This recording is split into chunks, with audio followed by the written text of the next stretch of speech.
10월 29일입니다. 요시야의 6월절이라는 제목으로 역대하 35장 1절에서 19절까지 말씀 세번역 성경으로 읽습니다. 요시야는 예루살렘에서 주님께 6월절을 지켰다. 사람들은 첫째 달 14일에 6월절 어린 양을 잡았다. 왕은 제사장들에게 각자가 해야 할 임무를 맡기고 주님의 성전에서 할 일들을 잘하도록 격려하였다. 왕은 또 주님께 거룩하게 구별되어서 온 이스라엘을 가르치는 레위 사람들에게도 다음과 같이 지시하였다. 거룩한 궤는 다윗의 아들 이스라엘의 솔로몬 왕이 지은 성전 안에 두도록 하십시오. 이제부터 당신들은 그 궤를 어깨에 메어 옮기지 않아도 됩니다. 당신들은 다만 주 당신들 하나님과 그의 백성 이스라엘을 섬기는 일만을 맡게 됩니다. 당신들은 이스라엘의 다윗 왕이 글로 써서 지시한 것과 다윗의 아들 솔로몬이 글로 써서 지시한 것을 따라 가문별 갈래별로 준비를 하고 있다가 성소에 나가서 당신들의 친족되는 모든 사람의 가문의 서열을 따라서 또는 레위 가문의 서열을 따라서 일을 맡도록 하십시오. 당신들은 6월절 어린 양과 염소를 잡아야 합니다. 그리고 당신들은 스스로를 정결하게 하십시오. 그리고 동족을 위해서도 준비하십시오. 이 모든 일은 주님께서 모세를 시켜서 말씀하신 그대로 해야 합니다. 요시야는 자기가 가지고 있는 집짐승 떼 가운데서 어린 양과 어린 염소 3만 마리와 숫소 3천 마리를 일반 백성들이 6월절 때에 제물로 쓰도록 백성에게 거저 주었다. 왕의 신하들도 기꺼이 일반 백성과 제사장들과 레위 사람들에게 돌아갈 제물을 자원하여 내놓았다. 하나님의 성전의 최고 책임자인 힐기야와 스가랴와 여히엘은 제사장들이 6월절 기간에 제물로 쓰도록 어린 양과 어린 염소 2,600마리와 숫소 300마리를 내놓았다. 레위 사람 내 지도자들 곧 고냐냐와 그의 동기들 스마야와 드다넬과 하사베와 여히엘과 요사밧은 레위 사람들이 6월절 제물로 쓰라고 어린 양과 어린 염소를 합하여 5,000마리와 소 500마리를 내놓았다. 6월절을 지킬 제사 준비가 이렇게 다 되었을 때 제사장들과 레위 사람들은 왕이 명령한 대로 각각 제자리에 섰다. 희생제물인 양과 염소를 잡은 뒤에 레위 사람들은 잡은 짐승의 가죽을 벗기고 제사장들은 손으로 피를 받아 제단에 뿌렸다. 그런 다음에 레위 사람들은 번제물로 바칠 짐승을 백성에게 가문별로 나누어 주어서 백성이 모세율법에 기록되어 있는 대로 주님께 드리게 하고 소도 같은 방법으로 하였다. 레위 사람들은 6월절 어린 양을 규례에 따라서 불에 굽고 나머지 거룩한 제물은 솥과 가마와 냄비에 삶아 모든 백성에게 속히 분배하였다. 이렇게 하고 난 뒤에 그들은 자신들과 아론의 자손 제사장들 몫을 준비하였다. 그것은 제사장들이 번제로 바치는 짐승들을 불에 태우고 희생제물의 기름기를 태우느라고 밤까지 바빴기 때문이다. 그래서 레위 사람들은 자신들과 아론의 자손 제사장들의 몫을 준비하였던 것이다. 노래하는 사람들 곧 아삽의 자손은 다윗과 아사백과 헤만과 왕의 선견자 여두둔의 지시를 따라 각자 지정된 자리에 서 있었고 문지기들은 각자가 책임 맡은 문을 지키고 있었다.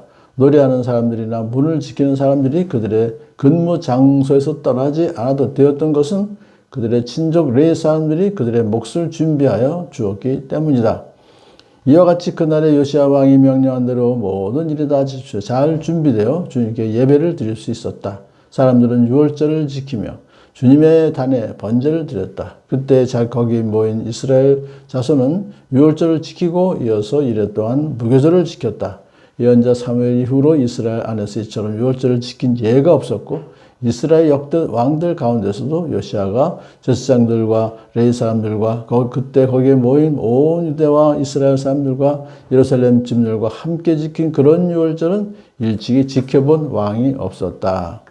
6월절 이렇게 지킨 것은 요시야가 나라를 다스린 지 18째 해가 되던 때였었다. 아멘. 오늘 본문에서 우리가 6월절을 요시야 왕이 아주 철저하게 아주 잘 지냈다고 이렇게 어떤 왕보다 히스기야 왕 때 7, 80년 전에 히스기야 왕 때도 했습니다만 그때는 많이 좀 부산했었죠. 여러 가지 부족한 것이 있었죠.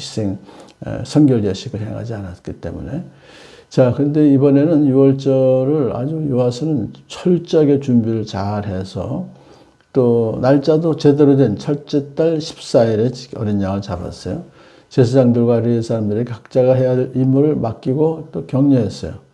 그러니까 이제 레위 사람들이 언약궤를 메어 옮길 필요가 없기 때문에 이제 그들 전적으로 오직 하나님과 하나님의 백성 이스라엘을 섬기는 일만 하도록.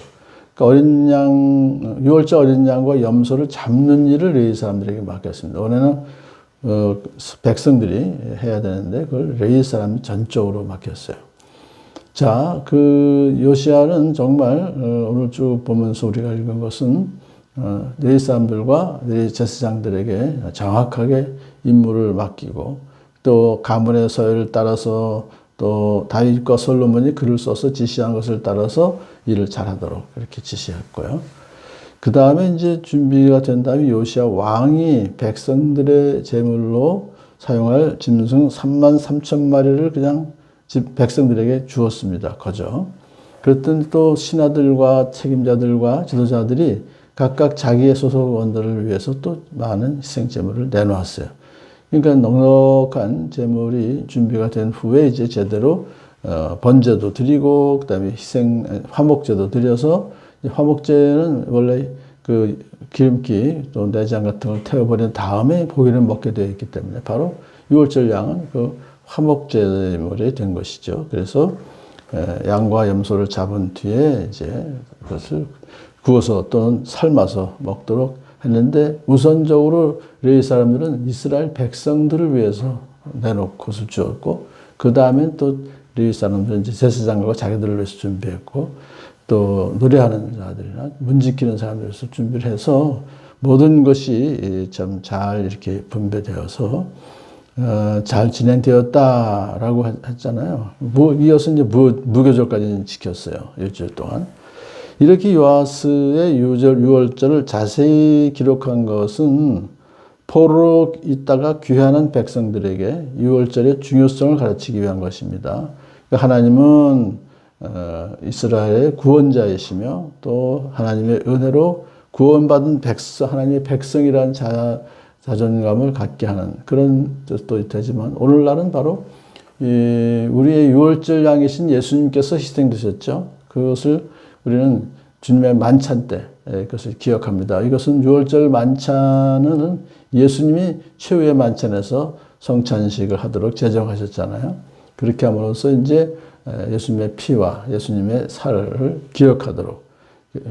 그러니까 유월절이라고 하는 것은 오늘날 우리가 주님의 만찬을 통해서 구원의 은혜와 해방의 기쁨을 나누는 기념하는 그런 시간들이 되고 있습니다. 오늘도 유월절 어린 양의 피는 이스라엘의 장자의 생명만을 구했지만 오늘날 예수 그리스도의 피는 모든 인류의 생명을 살리는 그러한 역할을 감당했다는 것을 잊지 말고 하나님의 백성 된 것이 얼마나 큰 예수님의 희생이고 어린 양 예수님의 피로 이루어진 것이라는 것을 기억하면서 감사하면서 복된 하루 지내는 우리가 됐으면 좋겠습니다.